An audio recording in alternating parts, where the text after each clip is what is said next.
Good day, folks, and welcome to the IT Way. My name is Joan, and today we have a guest. This guest. This is a Cisco Meraki, a security appliance MX68CW.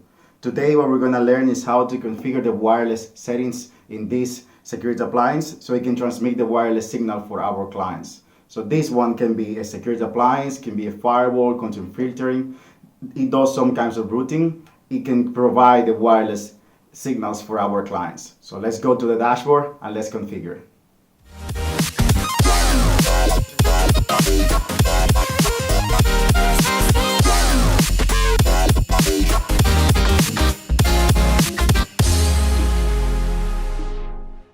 In this opportunity, we are going to configure the wireless settings for all the wireless connections for our clients from this MX.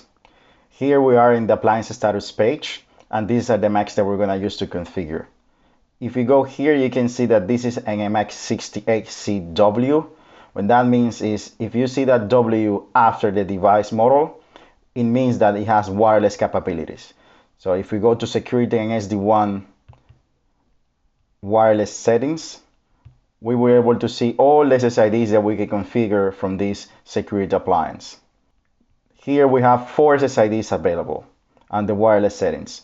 This message is very important for you if you have a combined network and you have wireless access points, where basically it says that the SSID that you configure here is not going to mesh or is going to be a roaming feature for this MX to all the other access points. For simpler explanation is, if you have an SSID with the same name on both places, the security and SD-WAN and wireless SSIDs, if you have a client that is trying to roam or walk between one access point to the MX, this client is not going to roam. It means that the connection in that client between places is going to be disrupted. And that's why you have this message here, just to remind you. Going to the 4 SSIDs, let's enable the first one.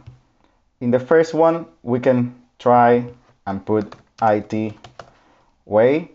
Here in the VLAN assignment, these are the VLANs that are configured in this page, in Security and SD-WAN addressing and VLANs. So if you want to use an additional VLAN, you have to go here and configure it first. We have 3 VLANs configured already. One that is internal, the other one is guest, and the other one server. So we're going to configure 3 SSIDs with different requirements using the 3 VLANs. In this one, we're going to use internal. The security is going to be open. You have the WEP, WPA2, PSK, and WPA2 Enterprise. We're going to leave it as advertise this SSID publicly, or you can hide this SSID. If you hide it, you have to be reminded that going to the devices that you're going to associate with this SSID, you have to manually configure the SSID in order to pop up. Here, we're going to leave it as an advertised. Going to the second SSID, we're going to enable it. We're going to say ITWay2. Here, we're going to select the other VLAN, which is going to be guest, and we're going to select WPA2 PSK. So we're going to put a key. This option here is for you to select between WPA2 only or WPA1 and WPA2. It depends on what the device or the wireless devices support. We're going to leave it at WPA2 only.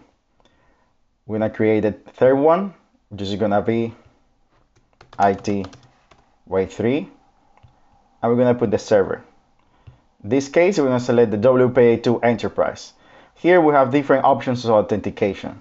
You can select User Meraki Authentication. What it means is that you can select a list of users that you can configure in the same Cisco Meraki dashboard, and those credentials are the ones that are going to be used for authentication.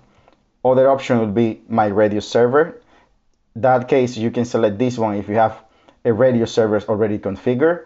If that's the case, you just have to put the host, the port, the secret, and when the device associated to these wireless settings or this wireless SSID is going to be authenticated against the radio server.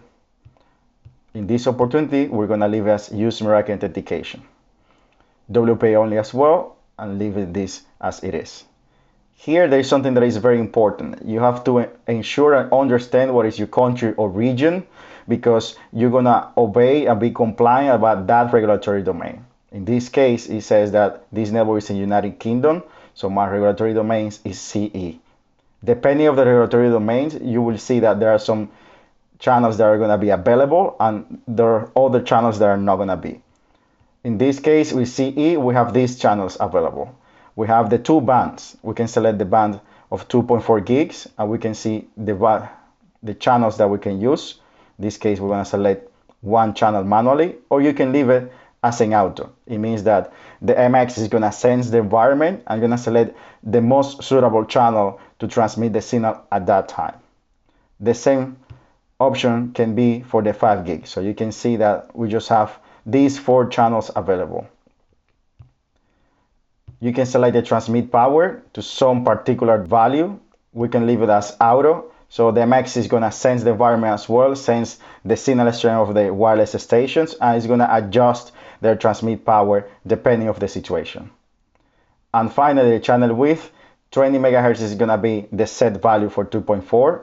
And for 5 gig, you can select either 20, 40, and 80. After saving the changes, we're going to go and verify that everything is well configured.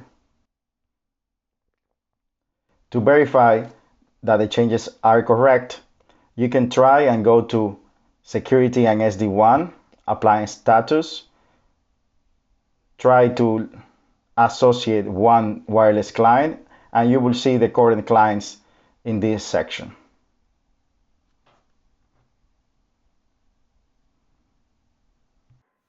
And that's how you configure the wireless settings in the dashboard for this particular security appliance MX68.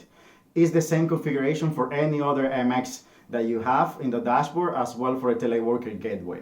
So there are some simple configuration, because if you need more advanced features for your wireless settings, you can go then for around and take a Cisco Meraki access point. And that's how you configure wireless settings in the Meraki way. See you in the next one.